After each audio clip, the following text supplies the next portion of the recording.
Hi வணக்கம். So இந்த ரீடிங்கில் நாம் என்ன பார்க்க போகிறோன்னா தேர்ட் பார்ட்டி ரிலேஷன்ஷிப் ரீடிங் தான் பார்க்க போகிறோம். ஸோ உங்கள் பர்சனுக்கும் அந்த தேர்ட் பார்ட்டிக்கும் உள்ள ரிலேஷன்ஷிப் என்ன மாதிரியான ஒரு சுச்சுவேஷனில் இருக்குது அப்படிங்கிறத இந்த ரீடிங்கில் பார்க்கலாம். அண்ட் யாருக்கெல்லாம் தேர்ட் பார்ட்டி இருக்காங்களோ அவங்க மட்டும் இந்த ரீடிங்கை பாருங்கள். ஸோ ஓகே, உங்களுக்கும் உங்கள் பர்சனுக்கும் இடையில ஏதாவது ஒரு பர்சன் டிஸ்டர்பன்ஸாகவே இருக்கிறாங்க அப்படிங்கிற பட்சத்தில் அவங்க மட்டும் இந்த ரீடிங்கை பாருங்கள். ஓகே, எனக்கு ஷுவராக தெரியும் எனக்கு தேர்ட் பார்ட்டி இருக்காங்க, அதனால எங்கள் ரிலேஷன்ஷிப் பாதிக்கப்படுது அப்படிங்கிற மாதிரி சுச்சுவேஷன் இருக்கிறவங்க மட்டும் இந்த ரீடிங்கை பாருங்கள். ஓகேவா? அண்ட் யாருக்காச்சும் பர்சனல் ரீடிங் வேணும்னா டிஸ்கிரிப்ஷன் நம்பர் போட்டிருக்கேன், எனக்கு வாட்ஸ்அப் பண்ணுங்கள். கால் பண்ணாதீங்க, வாட்ஸ்அப் பண்ணுங்கள். ஓகேவா? ஸோ உங்கள் பர்சனுக்கும் அந்த தேர்ட் பார்ட்டிக்கும் என்ன மாதிரியான ஒரு சுச்சுவேஷன் போயிட்டுருக்கு அப்படிங்கிறத பார்க்கலாம். ஓகே,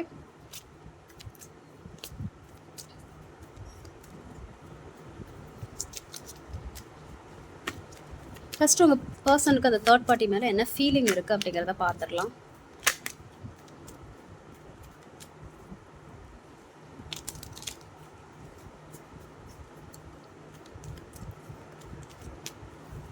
ஸோ உங்கள் பர்சனுக்கு அந்த தேர்ட் பார்ட்டி மேலே என்ன மாதிரியான ஒரு ஃபீலிங் இருக்குது?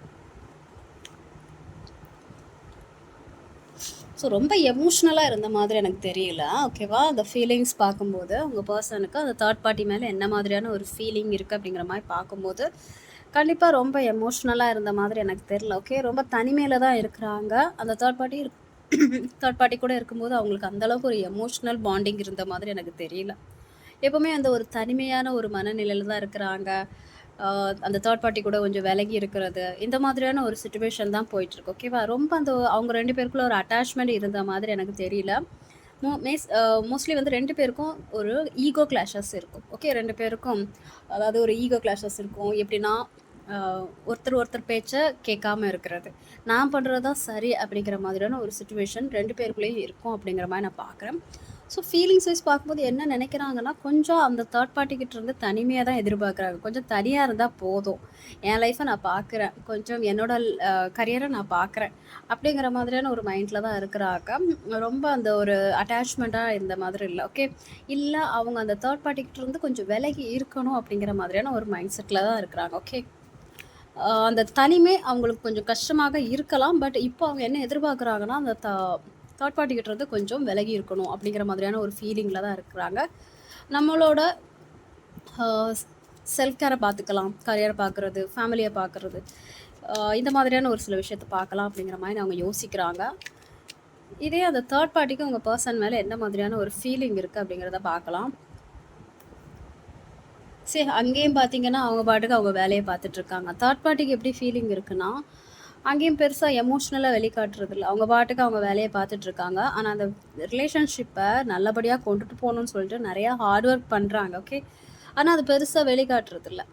எனக்கு தெரிஞ்ச 2 பேரும் ஒர்க் பிளேஸ் தேர்ட் பார்ட்டியாக இருக்கலாம். எனக்கு ஸ்பெசிஃபிக்காக அப்படி வருது. இல்லை, ஒர்க் பிளேஸ் தேர்ட் பார்ட்டி இல்லை, தெரிஞ்சவங்க தான் அப்படிங்கிற பட்சத்தில் உங்களுக்கு எது பொருந்ததோ அதை எடுத்துக்கலாம். அந்த தேர்ட் பார்ட்டியும் எப்படின்னா, நிறைய விஷயத்த மனசில் போட்டுட்டு வச்சுருக்காங்க, மறைமுகமாக இருக்காங்க, நிறைய சீக்ரெட்டாக இருக்காங்க அப்படிங்கிற மாதிரி நான் பார்க்குறேன். ஓகே, எதுவுமே பெருசாக வெளிப்படையாக சொல்கிறதில்ல, நிறைய ரகசியமாக தான் வச்சுருக்காங்க. ஆனால் இந்த ரிலேஷன்ஷிப்பை நல்லபடியாக கொண்டுட்டு போகணும் அப்படிங்கிற மாதிரி நிறைய விஷயங்கள் பண்ணுறாங்க அப்படிங்கிற மாதிரி நான் பார்க்குறேன். பட் ரொம்ப எமோஷ்னலாக இல்லை. ஃபினான்ஷியல் ரீதியாக 2 பேருக்குள்ளே ஏதாவது ஒரு கொடுக்கல் வாங்கல் இருக்கலாம் தவிர்த்து ரொம்ப எமோஷ்னலாக இல்லை. ஓகே, ரொம்ப எமோஷ்னலாக இல்லை, பேலன்ஸாக தான் போயிட்டுருக்காங்க. நிறைய விஷயங்கள் அந்த தேர்ட் பார்ட்டி உங்கள் பர்சன்கிட்ட வந்து மறைக்கிறாங்க. அமைதியாக தான் இருக்காங்க, சைலண்டாக தான் இருக்காங்க. 2 பேருக்குள்ளே பெருசாக அந்த கனெக்ஷன் இருந்த மாதிரி இல்லை. பட் மறுபடியும் ரீபில்ட் பண்ணணும் அப்படிங்கிற மாதிரி நினைக்கிறாங்க. ஓகே, ஸோ அவங்க 2 பேரோட சிச்சுவேஷன் இப்போ கரண்ட்டாக எப்படி இருக்குது அப்படிங்கிறத பார்க்கலாம். உங்கள் பர்சனுக்கும் அந்த தேர்ட் பார்ட்டிக்கும் உள்ள சிச்சுவேஷன்ஸ் எப்படி இருக்குது, அவங்க உறவு எப்படி இருக்குது அப்படிங்கிறத பார்க்கலாம்.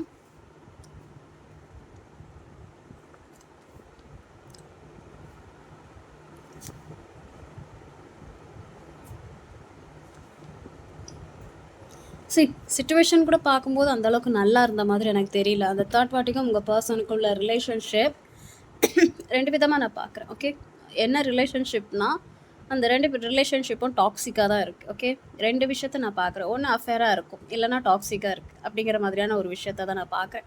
அவங்க 2 பேரோட உறவு வந்து கொஞ்சம் டாக்ஸிக்காக தான் இருக்குது, ஒரு அஃபேர் மாதிரி இருக்குது, மறைமுகமாக இருக்குது அப்படிங்கிற மாதிரி நான் பார்க்குறேன்.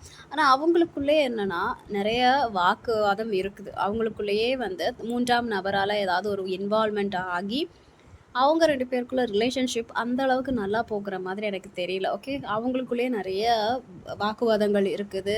அ ரொம்ப கோவப்படுறது, சண்டை போடுறது, உறவுல வந்து அந்த அளவுக்கு ஸ்மூத்தா போற மாதிரி இல்ல. அந்த ரிலேஷன்ஷிப் இருக்குது.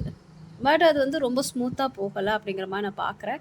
அந்த ரிலேஷன்ஷிப்ப வந்து கன்டின்யூ பண்றதே பெரிய ஒரு விஷயமா தான் இருக்கு. ரொம்ப ஹெவி பர்டனா தான் இருக்கு. அந்த ரிலேஷன்ஷிப்பை கண்டினியூ பண்ண முடியல. அது ரொம்ப வந்து ஒரு பாரமாக தான் இருக்குது அப்படிங்கிற மாதிரி நான் பார்க்குறேன். அவங்க 2 பேருக்குள்ள ரிலேஷன்ஷிப் அந்தளவுக்கு நல்லா போகல. 2 பேருக்குள்ள நிறைய வாக்குவாதங்கள் இருக்குது.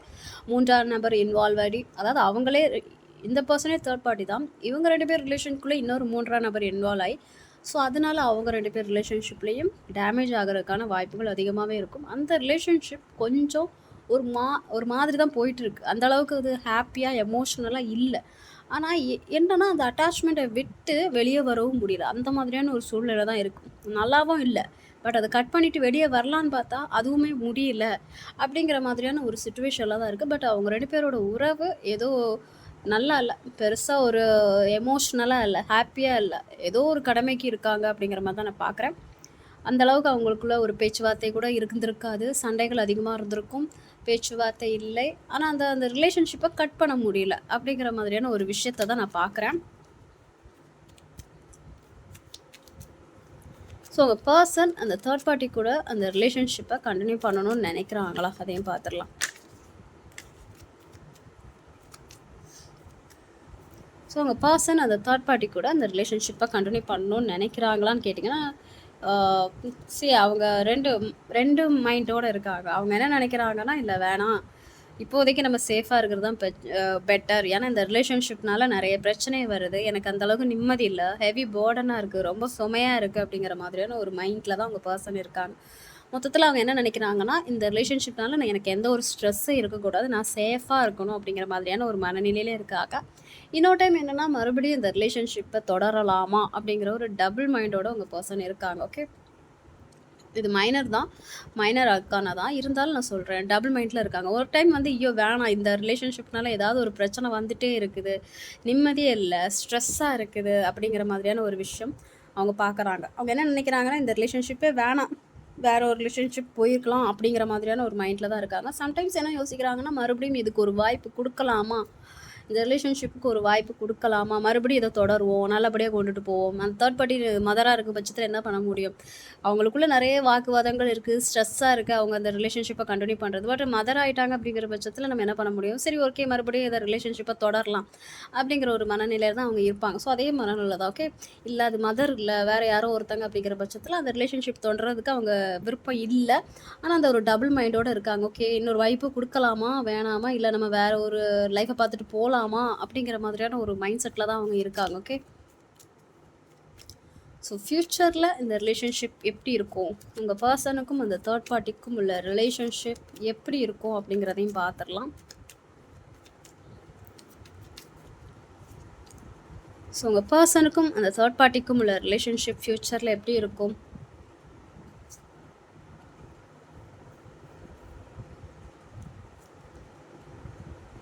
ஓரளவுக்கு ஓகே, ஒரு செகண்ட், ஓரளவுக்கு அந்த ரிலேஷன்ஷிப் ஓரளவுக்கு நல்லா தான் இருக்கும் அப்படிங்கிற மாதிரி நான் பார்க்குறேன்.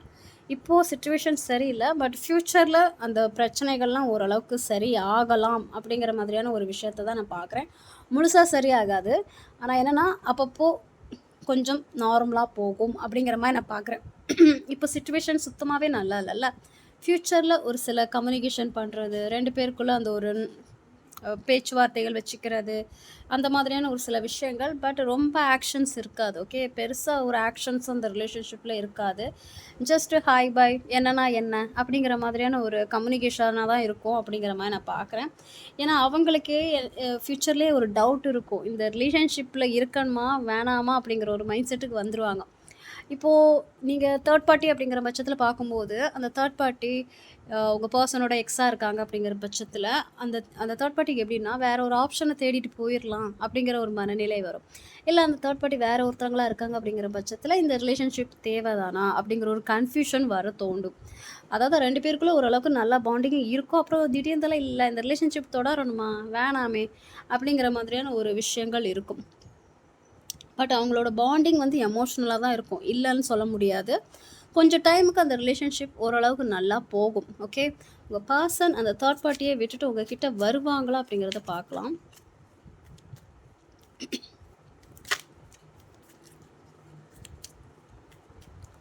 உங்கள் பர்சன் அந்த தேர்ட் பார்ட்டியை விட்டுட்டு உங்ககிட்ட வருவாங்களா அப்படிங்கிறத பார்க்கலாம்.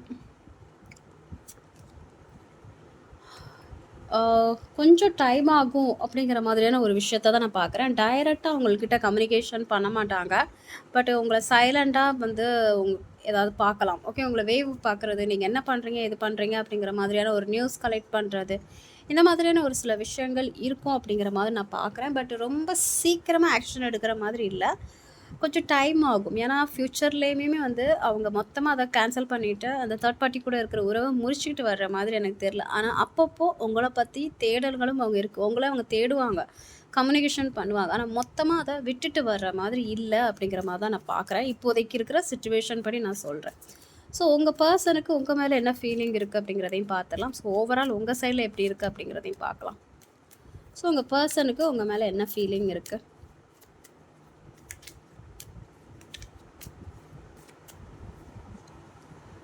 ஸோ உங்கள் பர்சனுக்கு உங்கள் மேலே என்ன மாதிரியான ஒரு ஃபீலிங் இருக்கு? Heart break. ஸோ இந்த ரிலேஷன்ஷிப்பில் வந்து அவங்களால வெளியே போகவும் முடியல. ஓகே. ஹார்ட் பிரேக்காக இருக்குது. இந்த ரிலேஷன்ஷிப் பற்றி யோசிக்கும் போது அவங்களுக்கு ஏதோ ஒரு மன வருத்தங்கள் அதிகமாக இருக்குது அப்படிங்கிற மாதிரி நான் பார்க்குறேன். இந்த ரிலேஷன்ஷிப்பை விட்டு வெளியே போகவும் முடியல. அதே சமயத்தில் இந்த ரிலேஷன்ஷிப்பில் வந்து நிறைய ஹார்ட் பிரேக்கான ஒரு சில விஷயங்கள் நடந்திருக்கு. ஓகே. அவங்க உங்களுக்கு காயப்படுத்தியிருக்காங்க, இல்லை உங்களால் அவங்க காயப்பட்டிருக்காங்க அப்படிங்கிற மாதிரியான ஒரு விஷயத்த நான் பார்க்குறேன். ஸ்டில் அவங்க இந்த ரிலேஷன்ஷிப்பில் இருக்கிறாங்க. அவங்களால மொத்தமாக இந்த ரிலேஷன்ஷிப்லேருந்து வெளியே போக முடியல. ஓகே. பட் ரொம்ப ஹார்ட் பிரேக்காக இருக்கிறாங்க. உங்களை நினச்சி அவங்க ரொம்ப கவலைப்படுறாங்க அப்படிங்கிற மாதிரியான ஒரு விஷயத்த நான் பார்க்குறேன். ஸோ சம்டைம்ஸ் வந்து உங்களை பற்றி தாட்ஸ் அவங்களுக்கு வந்துகிட்டே இருக்கும். ஓகே. இந்த தாட்ஸ்னால அவங்களுக்கு ரொம்ப ஹார்ட் பிரேக்காக இருக்குது அப்படிங்கிற மாதிரி நான் பார்க்குறேன். எஸ், அவங்களுக்குள்ள அந்த பாண்டிங் வந்து நல்லா தான் இருக்குது. ஒரு அட்ராக்ஷன் இருக்குது, ஒரு ஃபிசிக்கல் அட்ராக்ஷன் எல்லாமே இருக்குது. சூழ்நிலை காரணமாக இந்த உறவு பாதிக்கப்படுகிறது அப்படிங்கிற மாதிரி நான் பார்க்குறேன். உங்களை நினச்சி அவங்க நிறைய ஃபீல் பண்ணுறாங்க, ஹார்ட் பிரேக் ஆகுது, அவங்களுக்கு கஷ்டப்படுறாங்க அப்படிங்கிற மாதிரி தான் நான் பார்க்குறேன். ஸோ அவங்க கூட இந்த ரிலேஷன்ஷிப்பை கண்டினியூ பண்ணணும்னு நினைக்கிறாங்களா இல்லையா அப்படிங்கிறத பார்த்துடலாம்.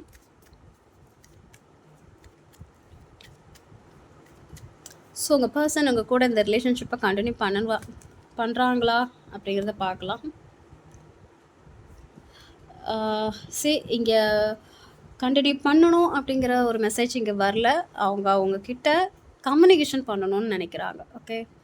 அவங்க ஃபஸ்ட்டு நம்ம கம்யூனிகேஷன் பண்ணலாம், அதுக்கு ஒரு பேச்சுவார்த்தை நடத்துக்கலாம், அதுக்கப்புறம் முடிவு எடுக்கலாம் அப்படிங்கிற மாதிரியான ஒரு மைண்ட் செட்டில் இருக்காங்க. அவங்க உங்ககிட்ட ஏதோ ஒன்று சொல்லணும்னு நினைக்கிறாங்க, உங்ககிட்ட கம்யூனிகேஷன் பண்ணணும்னு நினைக்கிறாங்க. 2 பேருக்கு தரப்புலையும் என்னென்ன மனசில் இருக்குதோ அந்த விஷயத்த ஷேர் பண்ணிக்கணும் அப்படிங்கிற மாதிரி நினைக்கிறாங்க. ஸோ ஃபஸ்ட்டு அவங்க என்ன தாட்ஸ்னால் ரிலேஷன்ஷிப்பை கண்டினியூ பண்ணணும் அப்படிங்கிற தாட்ஸ் இப்போதைக்கு இல்லை. ஆனால் உங்ககிட்ட கம்யூனிகேஷன் பண்ணணும், ஒரு கிளாரிட்டி கிடைக்கணும் அப்படிங்கிற மாதிரி நினைக்கிறாங்க. நீங்கள் என்ன நினைக்கிறீங்க அண்ட் அவங்க என்ன நினைக்கிறாங்க அப்படிங்கிற ஒரு கிளாரிட்டி 2 பேருக்குள்ளே கிடைக்கணும் அப்படிங்கிற மாதிரியான ஒரு தாட்ஸ் இருக்குது. ஸோ இந்த ரிலேஷன்ஷிப்காக நீங்கள் வெயிட் பண்ணலாமா அப்படிங்கிறதையும் பார்க்கலாம்.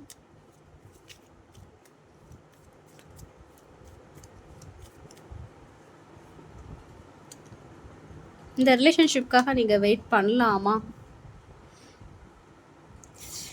ஆக்ஷன் எடுக்க சொல்கிறாங்க. ஏன்னா ஒன்று நீங்கள் மூவ் ஆன் ஆகுங்க, இல்லை ஆக்ஷன் எடுங்க அப்படிங்கிற மாதிரியான ஒரு மெசேஜ் வந்திருக்கு. ஓகே. நீங்கள் மூவ் ஆன் ஆகுனாலும் உங்களுக்கு ஒரு நல்ல லைஃப் இருக்குது அப்படிங்கிற மாதிரியான ஒரு மெசேஜ். ஆக்ஷன் எடுத்தாலும் இந்த ரிலேஷன்ஷிப்பில் உங்களுக்கு ஒரு பாசிட்டிவான ஒரு மெசேஜ் கிடைக்கும் அப்படிங்கிற மாதிரியான ஒரு மெசேஜ் யூனிவர்ஸ் கொடுத்துருக்காங்க. ஏன்னா இது ஒரு move on card and action எடுக்கிற கார்டு தான். மூவ் ஆன் ஆனாலும் உங்களுக்கு இன்னொரு லைஃப் இருக்குது. நல்லபடியாக ஒரு ஆக்ஷன் எடுத்து, ஒரு முடிவு எடுத்து, இங்கே ஒரு கம்யூனிகேஷன், ஒரு கிளாரிட்டி கொடுத்து, ஒரு ப்ராப்பரான ஒரு ஆக்ஷன் எடுத்திங்கனாலும் இந்த ரிலேஷன்ஷிப்பில் ஒரு பாசிட்டிவான ஒரு ரிசல்ட் வர வாய்ப்பு அதிகமாகவே இருக்குது அப்படிங்கிற மாதிரி நான் பார்க்குறேன். ஓகே.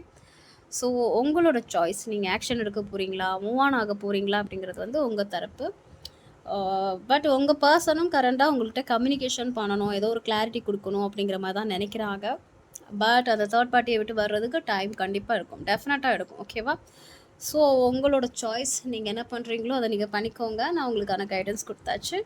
ஸோ இதான் உங்களுக்கான reading, third party relationship reading. So பொருந்தின விஷயத்தை மட்டும் எடுத்துக்கோங்க, பொருந்தாத விஷயத்தை அப்படியே விட்டுடலாம். அண்ட் யாருக்காச்சும் பர்சனல் ரீடிங் வேணும்னா டிஸ்கிரிப்ஷனில் நம்பர் போட்டிருக்கேன். எனக்கு வாட்ஸ்அப் பண்ணுங்கள். கால் பண்ணாதீங்க, வாட்ஸ்அப் பண்ணுங்கள். ஓகே, என்னை சப்போர்ட் பண்ணுற எல்லாருக்கும் ரொம்ப நன்றி. Take care, by.